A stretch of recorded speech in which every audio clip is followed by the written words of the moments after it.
Lowe's brought here in part for his defense. That's a double play. Yeah. Potentially a double play that gets early out of that inning. It's 2-0 as opposed to 4-0. You probably lose either way, the way Schlittler was throwing on the other side.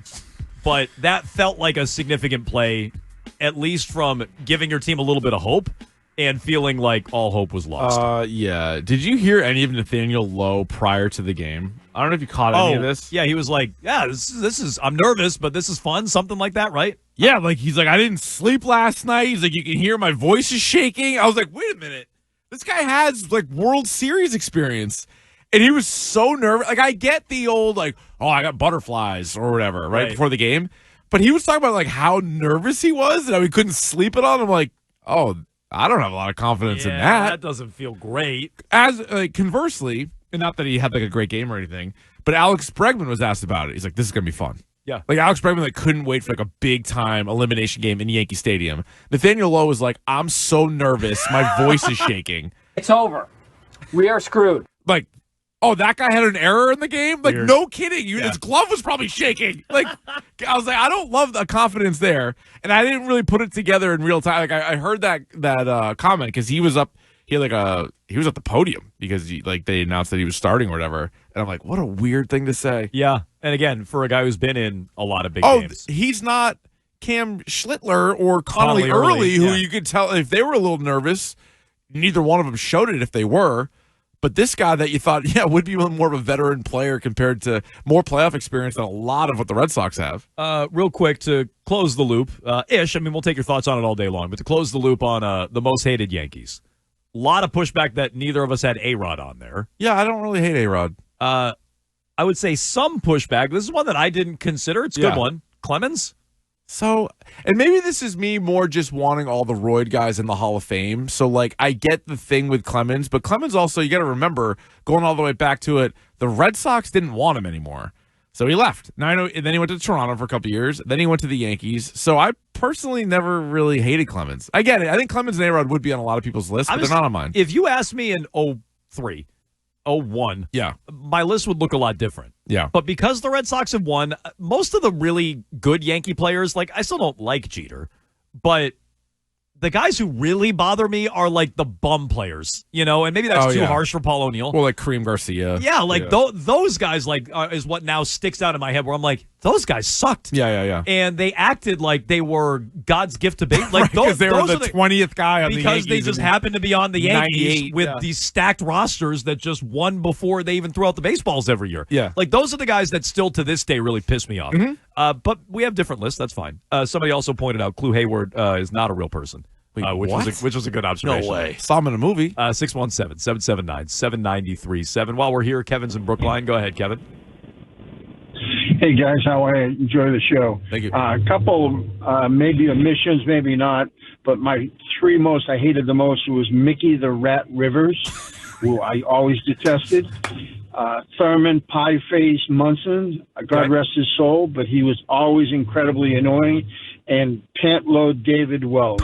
Just an aggravating fat slob who always came up big. Twitch chat was talking about David Wells. Yeah. David Wells. I hate him most as a Red Sox, not a Yankee. Honestly, that's true. David Wells. Yeah, David Wells. I always enjoyed the different shapes and sizes a ball player could come in, so I didn't really mind David Wells, to be honest. Yeah, same. He was good. Then there's the whole thing. He's like, hey, he bought Babe Ruth's hat and he's wearing it. I'm like, gross. I'm pretty sure he asked to unretire his number to wear it when he joined the Yankees. That too. That's weird. Another one that's on everybody's list wants to wear Babe Ruth's skin. Like, that's weird. This would be on like our dad's list and like the older generation, but obviously Bucky Dent. And funny story, we got some texts about Bucky Dent and Reggie Jackson, and I'm not feeling those ones. So funny story, and you can save the brag drop. This is a big brag coming up. At in high school, every other year, our baseball team would go to Florida. Brag. Yeah, I already said you could save it, and so we go down there. I still liked it. And whatever for spring training, but where we did our spring training was at Bucky Dent's baseball school. Sick brag, and he legit had they had like a green monster. Like one of the fields was like the definition of Fenway Park, which is crazy because it's like Bucky Dent's one hit he ever had happened at the Monster, so he like constructs Fenway Park down there. But anyway, we meet him one of the first times we're down there, and Sick brag, bro. I already bragged it. It doesn't make sense. No, it doesn't make sense. It makes sense. He goes, hey, everybody, like, welcome to, like, Bucky Dead School. Is like, does everybody want some, like, anybody want some autographs? Our whole team, like, all from New England, we're like, no thanks. He's like, what? We're like, oh, we're good, dude. We do not want your autographs, no thanks, bro. No thanks. Yeah, actually, I'll take one. I got to wipe my ass. Okay, well, pretty good. Good story time there. Thank you. 617-779-7937. Keith, let me ask you this. Yeah. Because we asked it going in. I know. Was this year a success for the Boston Red Sox? Man, today it doesn't feel like it, but No. the answer is yes. The answer is yes, because I'm not going to just keep moving the goalposts. I'm going to be consistent. I'm like all the Devers people out there. I'm going to be consistent.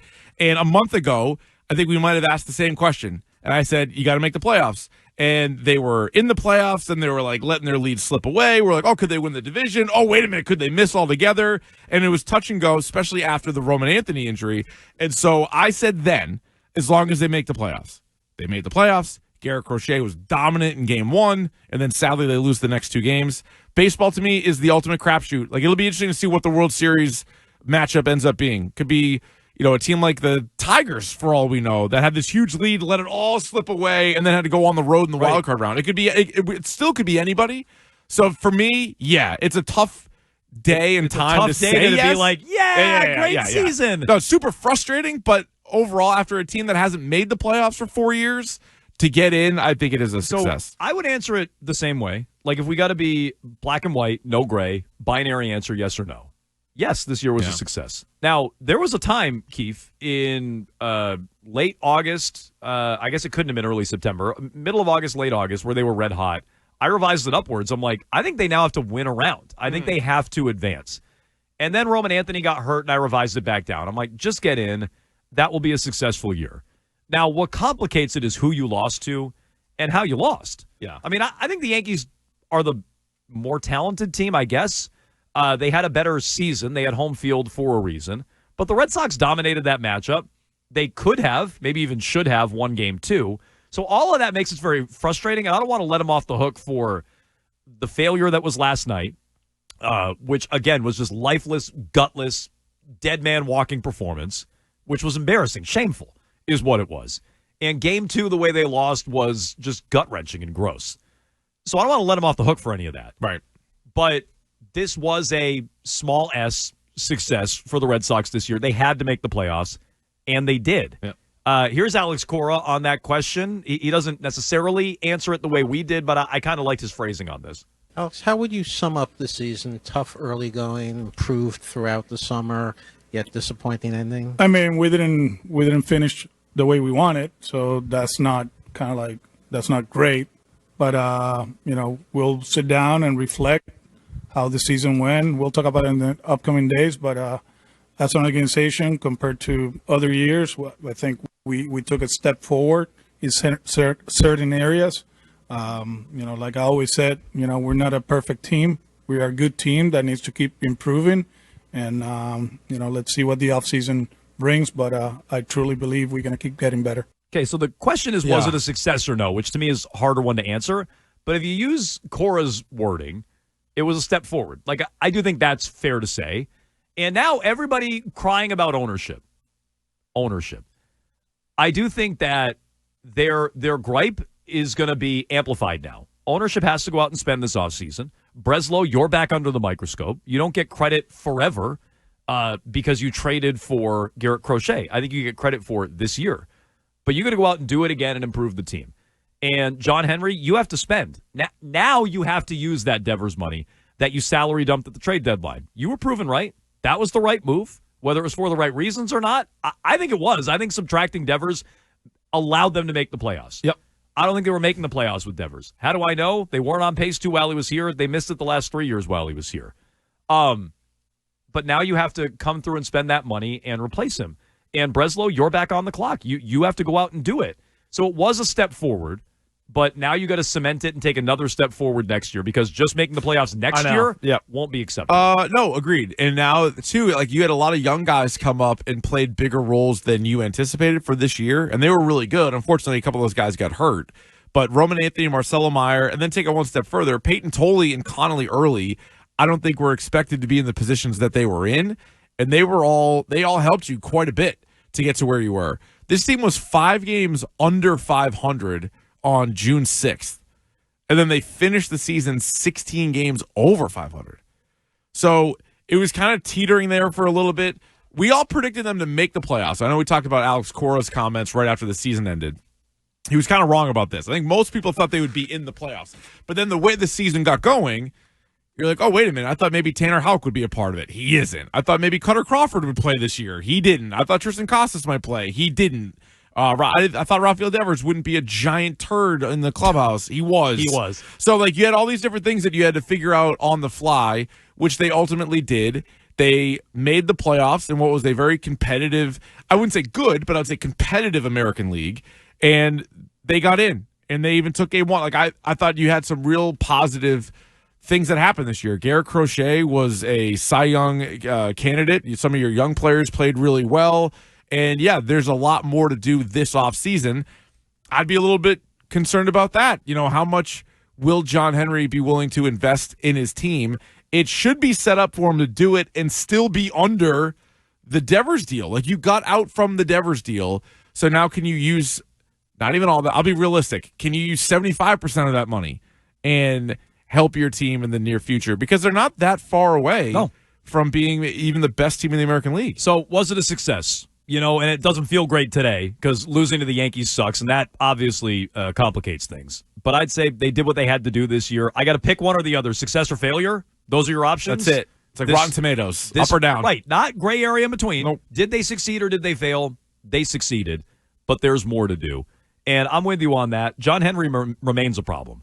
I think until he goes out and spends this offseason, John Henry remains a problem. I thought Devers was a bigger one, but he remains a problem. Keefe, you tweeted during the game last night, or was this right when the game ended? I forget. It was like I was frustrated. I didn't think they were coming back. It was during like the ninth inning. So Keefe tweeted out, and you can go seek it out at Keefe21, his 2026 Red Sox roster. Yeah, basically just the starting 9 and the 5-man rotation. Yeah. I didn't get in like. Yeah, you didn't do all 26. I didn't do a deep. I have a limited Twitter account. I don't have like the. I don't pay for it, so I can't go through the whole thing. But basically, I went with this is what I think is a realistic possibility, but also like some wishful thinking. You know what I mean? Like I think this could happen. Obviously, there are plenty of other players I would like to get. It's really just 2 additions. I think this two additions. I think this is very realistic. So I would have Carlos Narvaez back as the catcher. I think the big swing in free agency for a stick would be Pete Alonso. He makes too much sense. We've brought his name up before. Right-handed bat at first base. I'm not trusting Tristan Casas. I'm not running that back for another year. I'm bringing in Pete Alonso, middle of the order bat, sock and dingers playing first base. This we can debate, but right now I would start the year with Marcelo Meyer at second. I'd bring back Bregman at third. I'd bring back Story at short. We can get into the semantics there. Outfield of Roman Anthony in left, Cedar Rafaela in center, Willie Abreu in right, and then I'll trot back Masataka Yoshida. Maybe find a platoon guy. I know Ref Snyder's a free agent, but maybe you have a lefty-righty platoon at DH. Then Garrett Crochet. I make a trade for Joe Ryan. I actually get it done this time. He's your number 2. Then Bayo early. And then we'll see what happens with Lucas Giolito's arm and contract. So either Giolito or probably Tolley as like your 5th guy. I think Giolito should be back. Yeah. I'd take him back. And I'd imagine now the injury, he'd probably take their qualifying offer, or maybe he won't even opt out. But either way, if they offer him the qualifying offer, I bet he takes it. And it sounds like when the Red Sox say we avoided a disaster, he wouldn't pitch in October, we avoided a disaster. I think he'd be ready for next year, but that's some guesswork. But anyway, the additions are Pete Alonso. Alonso or Schwarber, Keith?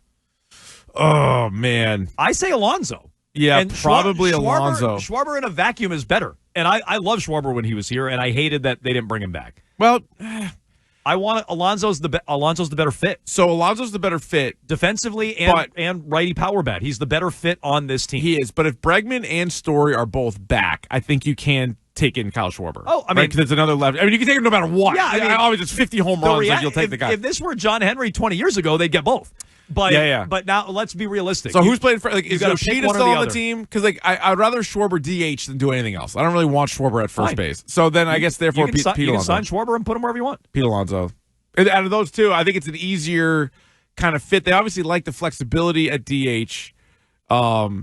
And, you know, you still have good – if Meyer and Anthony are healthy, and those are some lefty bats, and if Willie Abreu's still here, so it'd be a good mix. You'd have a good balance. You have more of a balance with Pete Alonso. Yeah. So, yeah, I'm with you. I mean, to me, I think that's the answer.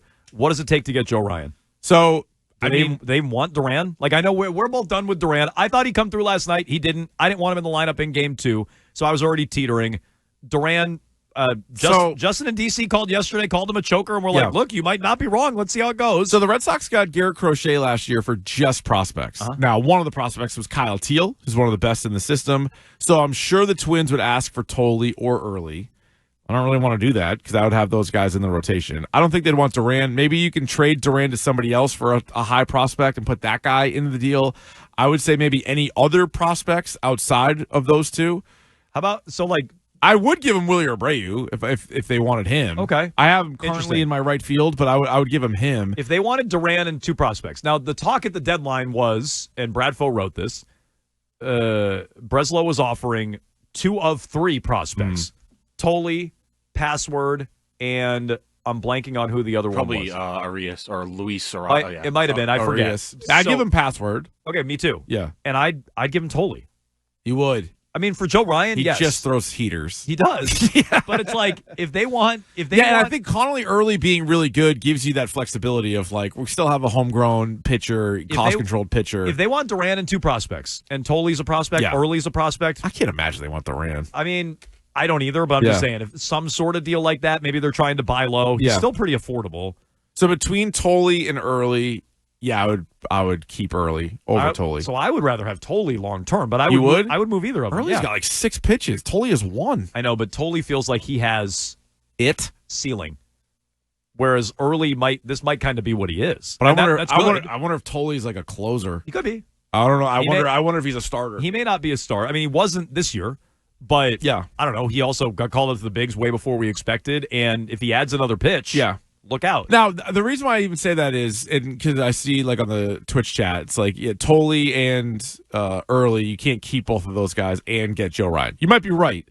But last year, as Bradford told us, the White Sox said, we'll take Roman Anthony and Marcelo Meyer for Garrett Crochet. And the Red Sox like, we're not doing that. And then in the offseason, they took Teal and like 3 other guys. Yeah. Now, Teal's no slouch, but I'm just saying like, that changed pretty drastically from July to, December. Yeah, where you're trying to use a deadline as pressure. Now, you might be negotiating against more people this offseason. Oh, for sure. But who's the kid they drafted out of Oklahoma first round? It's similar to what they did. Witherspoon? Yeah, like if the Twins like him, that's basically what they did the year before. They threw in their first round pick along with Kyle Teal, and it got the job done for Crochet.